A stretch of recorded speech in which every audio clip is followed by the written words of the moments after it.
अय्यूब की पुस्तक अध्याय 10। अय्यूब की पुस्तक अध्याय 10। मेरा प्राण जीवित रहने से उकताता है, मैं स्वतंत्रता पूर्वक कुड़कुड़ाऊंगा और मैं अपने मन की कड़वाहट के मारे बातें करूंगा। मैं परमेश्वर से कहूंगा, मुझे दोषी न ठहरा, मुझे बता दे कि तू किस कारण मुझसे मुकदमा लड़ता है।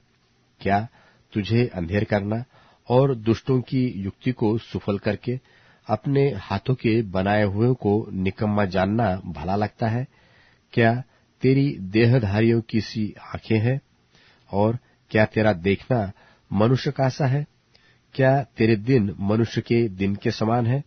व तेरे वर्ष पुरुष के समयों के तुल्य है कि तू मेरा अधर्म ढूंढता और मेरा पाप पूछता है। मुझे तो मालूम ही है कि मैं दुष्ट नहीं हूं और तेरे हाथ से कोई छुड़ाने वाला नहीं है।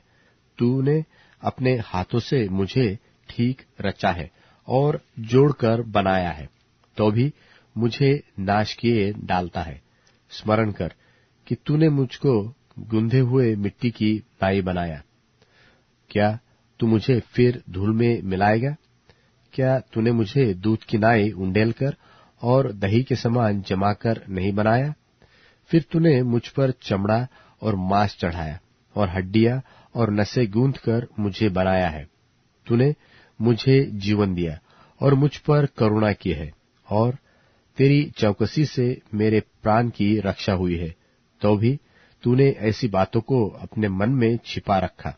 मैं तो जान गया कि तूने ऐसा ही करने को ठाना था।